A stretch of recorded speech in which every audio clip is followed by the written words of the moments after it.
La Lune énigmatique et fantastique, article dérivé d'une conférence donnée par l'auteur sur la chaîne YouTube UFO Confiance. Ça, je connais, j'ai déjà regardé. Par Olivier Gabriel. Autant commencer tout de suite, c'est le magazine OVNI Science et Histoire, numéro 6. C'est pour ça que j'ai mis des références derrière. Hein. La mécanique des dieux de Andreas, pénétration de Ingon Swan, Zao Riviera, tout ça c'est tout ce qui est la Lune, et ça c'est pareil. David Icke, race humaine, lève-toi. Pareil. Enfin, il n'y a pas que la Lune, mais il y a pas mal de Lune aussi là-dedans. Ensuite, j'en mettrai déjà des vidéos, enfin des livres, tout ça, des structures un petit peu sur la Lune, tout ça, vous allez voir. Je pense même qu'il parle de Phobos dedans, si je me souviens bien. Alors c'est parti. La Lune énigmatique et fantastique. En 1970, dans son livre Terre énigmatique, Peter Colosimo pointait déjà des découvertes archéologiques repoussant loin dans le passé les limites que l'histoire officielle assigne à l'homme et concluait à des contacts humains avec des êtres venus d'ailleurs. Or, la blonde Phobé, alors P-H-O-E-B-E, la Lune, notre planète sœur, satellite de la Terre, récèle également de nombreux mystères, à commencer sur les plans astronomiques et scientifiques par des anomalies qui intriguent les savants. Son origine reste inconnue, sa rotation, dite obligée ou synchrone, est très étrange car elle ne présente toujours le même côté. Ses faces cachées et visibles sont asymétriques. Bah, ça c'est vrai en plus. Je peux pas dire l'inverse. En particulier creuse, elle résonne comme une cloche, comme un œuf, à la limite. De plus, des lumières inexpliquées, dites phénomènes lunaires transitoires, brillent depuis toujours à sa surface et des images d'infrastructures apparaissent sur les photos prises par des sondes robots ou vols habités. Pas étonnant dans ces conditions que la Lune ait fait naître chez certains chercheurs écrivains des idées les plus fantastiques ou des théories parfois extravagantes mais néanmoins plausibles, aux implications fascinantes. Nous vous proposons ici un voyage intersidéral à leur rencontre. En 3 étapes inoubliables, décollage immédiat, serrez bien vos ceintures. Alors déjà, vous montrer, bon, ça, logiquement, ok. Bah, de toute façon, elle ne devra même pas être là. Elle devra même pas être là. C'est simple. Bon, autant être direct et puis voilà. Première destination, le vaisseau spatial Lune. Des vieilles légendes, oui, ça commence fort. Affirme qu'il fut un temps où la Lune n'existait pas dans notre ciel. Or, en juillet 1970, juste un an après la mission historique d'Apollo 11, où l'homme mit le pied sur la Lune, 2 savants russes, membres, écoutez bien, de l'Académie des sciences, M.M. Vazin et A. Shcherbakov, ont avancé dans un article de la revue Sputnik que la Lune serait une sorte de titanesque engin ou vaisseau spatial. Ce qui rejoint le livre de David Icke, hein, où il dit que ça a été fabriqué par 2 frères reptiliens, selon Credo Mutwa. Bon. Selon eux, notre satellite ne serait pas un simple planétoïde naturel, mais un objet d'origine naturelle, qui, loin dans le passé, aurait été en partie évidé, artificiellement aménagé et conduit à travers l'espace pour être placé en orbite autour de la Terre par une civilisation extraterrestre avancée. Et en plus, il ne faut pas oublier qu'ils ont dit ça il y a longtemps. Hein. Bref, une sorte d'arche de Noé cosmique emplie de machines. Ce qui rejoint le livre de la mécanique des dieux de Andreas. Hein, on est en plein dans les machines, de toute façon. Ou sur le site YouTube de Bruce OVNI Québec Astronomie. De toute façon, vous allez le trouver. Bref, une sorte d'arche de Noé cosmique emplie de machines. Et en effet, plusieurs des anomalies scientifiques évoquées plus haut pourraient leur donner raison. La Lune serait plus âgée que la Terre, voire que le système solaire. Elle a une rotation orbitale obligée ou synchrone rarissime en astronomie, quasi unique. L'enveloppe lunaire, composée d'une couche extérieure très dure, de vide intérieur ou de couches internes moins denses qui vibrent et résonnent, fait penser à une véritable coque. Épaisse de 32 km, elle pourrait résister aux impacts de météorites. L'absence d'eau en surface alors qu'on en trouve en profondeur. Des masses métalliques internes très lourdes, appelées mascons, pourraient avoir été placées ou laissées là volontairement et être artificielles. Les épaules des épaves, des machines qui auraient creusé et évacué les matériaux. Une hypothèse parmi d'autres, cette thèse du planétoïde aménagé en vaisseau, ajoutons-le, aurait l'avantage de réconcilier les 2 camps de scientifiques qui s'opposent sur la nature de la Lune. Oui, parce qu'ils ont toujours du mal à décrire la Lune, hein, même encore à l'heure actuelle, hein, c'est comme les pyramides. Hein. Alors que les pyramides on trouve sur Mars. Hein. Objet froid ou corps chaud, froid des plaines à l'origine, lorsqu'elle était naturelle, la Lune aurait ensuite connu un réchauffement lors de son excavation et de son aménagement. Fake ou news, ce qui pourrait se cacher là-haut alimente notre imaginaire depuis que la Lune existe. Bon, de toute façon, je remettrai des liens. J'irai sur le site de Patrick Delso. On voit des satellites, tout ça, je ne sais plus quoi, des antennes géantes. Enfin, j'ai essayé de retrouver. Hein. La tour de Babel, si je ne me trompe pas. Ok, je remettrai les photos, les liens. Alors Phobos, lune de Mars, la lune de Mars, lui aussi un satellite artificiel dès novembre 1959, la très sérieuse revue Discovery, bah, de toute façon il en parle aussi, Andreas, donc oui, il y a des structures dessus. Soutenait déjà que Phobos serait lui aussi un corps artificiel placé en orbite de Mars par des intelligences non terrestres. 1959 en plus. Hein. À l'appui de cette thèse, le professeur Tchovsky, un radioastronome russe, encore une fois c'est un russe, hein, ça fait déjà 3 Russes, a expliqué que la perte d'altitude progressive de Phobos dépassait celle de la normale des pertes d'altitude pour ce genre de satellite. Deuxième escale, 3 lunes sont déjà tombées sur la Terre. On le sait, nos ancêtres les Gaulois n'avaient peur que d'une chose, que le ciel leur tombe sur la tête, farfelu au premier abord, mais cette crainte ne peut être pas sans fondement. En effet, entre les deux guerres mondiales, le Herr Dr Hans Horbiger, un savant autrichien, développa une thèse proche de la pensée du socialisme magique et de la mystique nazie, hein, national-socialiste, qui permettait d'éclairer d'anciens mythes comme ceux de la Genèse, du déluge, les géants ou des dieux. Selon Horbiger, la Lune que nous contemplons actuellement n'en est fait que la 4e. Au cours de son histoire, le globe terrestre en aurait déjà attiré 3 qui l'auraient précédé. Voici comment. Au départ, les lunes successives sont des masses de glace et de poussière cosmique errant dans l'espace après capture par l'attraction terrestre. Elles se rapprochent peu à peu de la Terre en spiralant, jusqu'à se disloquer et s'abattre sur elle. Une lune au plus près de la Terre d'aspect géant éclate en morceaux qui tournent de plus en plus vite et se ramassent en un gigantesque anneau de roc, de glace et de gaz et qui s'effondre en cercle sur le globe. À ce sujet, on notera avec intérêt que c'est uniquement sur la ceinture de la croûte terrestre où s'abat l'anneau que l'on peut trouver des fossiles, car tous les organismes biologiques enterrés en dehors de cette zone pourrissent et disparaissent. Les 4 lunes correspondent aux 4 périodes géologiques traversées par la Terre, celle d'aujourd'hui étant la 4e, l'ère quaternaire. Pour les Mayas, selon Montaigne qui cite Lopez de Gamera dans son essai sur les Koches, C-O-C-H-E-S, le monde était divisé en 5 âges et la vie en 5 soleils ou lunes consécutifs dont 4 avaient déjà vécu leur temps. Un déluge global avait mis fin au premier, la chute du deuxième, au deuxième, l'embrassement du feu au troisième. Nous serions au crépuscule du 4e âge et un 5e resterait à venir.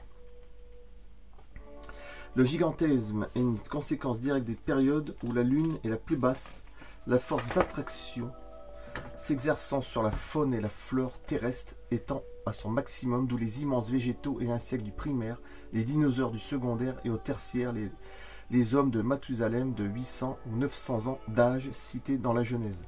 L'allègement du poids, en effet, a pour conséquence de diminuer l'usure des organismes.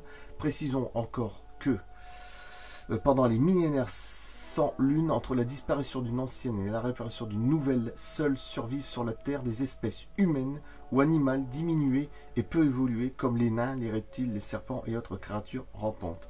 Les lecteurs qui le souhaitent pourront lire Le Matin des magiciens de Louis Powell et Jacques Bergier pour avoir un maximum d'informations ou sur la théorie époustouflante de Hans Horbiger. Alors, je vais lire aussi La Lune et Atlantide selon Bellamy, disciple de Horbiger. Bellamy, un archéologue anglais qui partageait les idées de Horbiger, a émis une conception originale de la fin de l'Atlantide pouvant expliquer les ruines de Tiahuanaco près du lac Titicaca, dans les Andes, où l'on révèle la présence de sédiments marins à 4000 mètres à la fin du tertiaire, il y a 900 000 ans, aspirés par la gravitation de la Lune frôlant la Terre. Les eaux montent et les hommes, avec les géants, leurs rois, se réfugient sur les plus hauts sommets. Là, au-dessus des océans soulevés, forment un bourrelet liquide autour du globe. Ils établissent une civilisation maritime mondiale, l'Atlantide, mais lors de la retombée de l'anneau liquide, les grandes stations océaniques des hauteurs se trouvent isolées, entourées de marécages infinis. L'air se raréfie, la chaleur baisse et l'Atlantide des hauteurs disparaît, non par submersion, mais au contraire abandonnée des eaux qui se retirent. Voilà, c'est ici. Ok. Ouais, j'espère qu'il y a une belle vue. Ouais, apparemment c'est bon.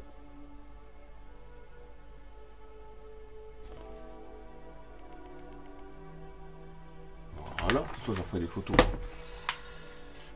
Ensuite, alors, la lune géante de l'époque de Mu, MU, hein. À la fin de l'ère tertiaire, l'auteur anglais Colin Wilson nous livre une description saisissante de la lune, visible à l'époque de Mu. Dans cet extrait de son roman La pierre philosophale, c'était un pays des géants, les oiseaux, les animaux comme les hommes, des grands papillons multicolores d'1,60 m d'envergure volaient parmi les arbres immenses, 1,60 m. D'énormes oiseaux aussi imposants que des avures de ligne étaient adorés. Des éléphants et des mastodontes atteignaient une taille voisine de celle des dinosaures, et dans le ciel voguait une lune énorme, beau, bleu pâle, qui neutralisait la pesanteur et causait la formidable croissance de toutes les créatures vivantes de Mu. Alors Colin Wilson, ce soir j'en mettrai les liens des livres, hein. La pierre philosophale, édition Néo 1982. Troisième escale et dernière, la tour fusée.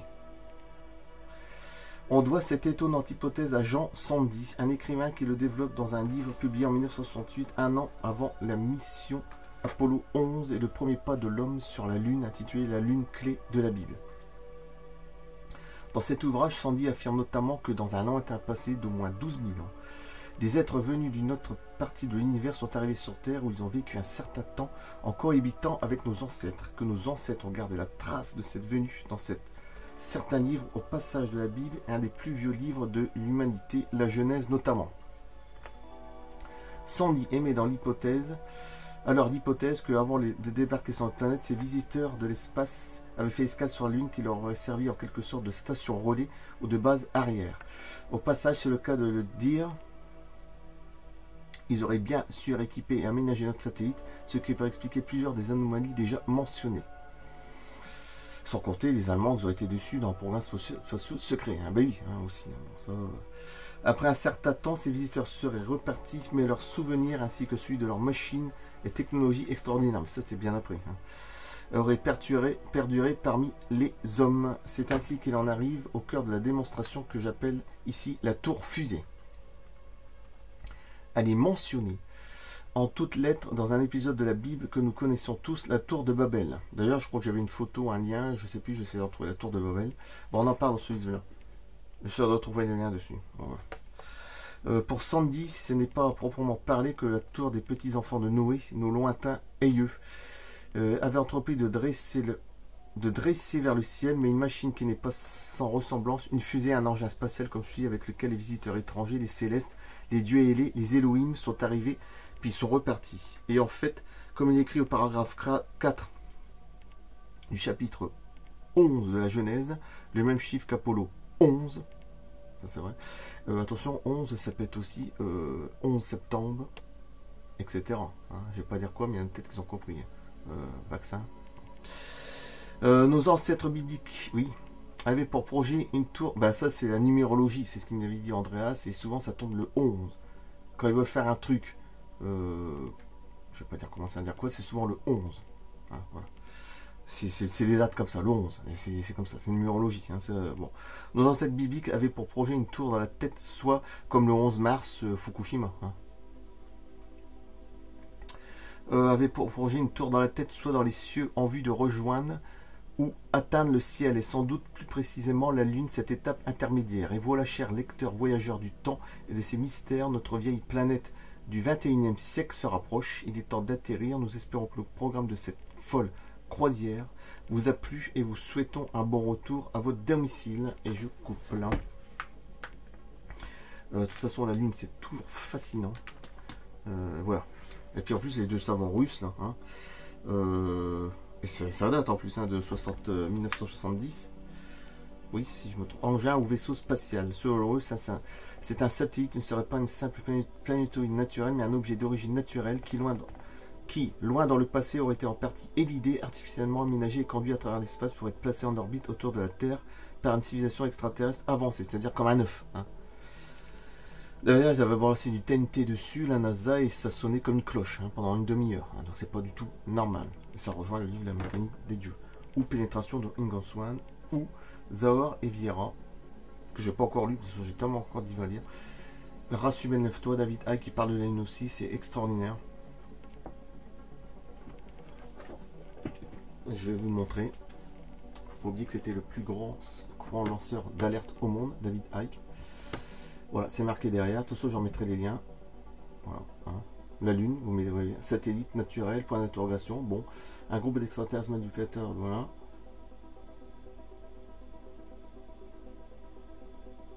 Voilà. Je coupe là. Merci. À bientôt. D'ici 2 ou 3 jours. Portez-vous bien. Et je voulais lui lire parce qu'il y a pas mal de passages dedans. Il y a encore aussi après Eric Van Daniken.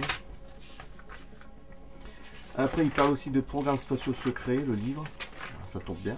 Et il parle aussi de Les mystères du phénomène OVNI. Je l'ai aussi. De la préhistoire à nos jours. Voilà. De Franck Morin. Voilà, c'est pratiquement la fin. De toute façon, j'ai encore plein de magazines, hein, puis plein de livres à dire. Puis j'achèterai encore, de toute façon, j'aurai jamais fini. C'est voilà. Il y avait aussi Alien, Halo, Bobo, des techniques médicales transmises par les extraterrestres. Bon, il y a plein de trucs intéressants des fois. Ça dépend. Il y a beaucoup de choses intéressantes. Après, il y a des sujets moins intéressants. Après, il y a des sujets, c'est pas vraiment les ovnis, c'est plus de la science. Il y a un peu de tout. En tout cas, j'aime bien ces magazines-là. OVNI dans la Vienne, là c'est court, mais bon, je sais pas si je ferai une vidéo. Voilà. Titan, tout ça, les planètes, bon bref. Un ange gardien magnétique vieux de 4 milliards d'années. Bon bref.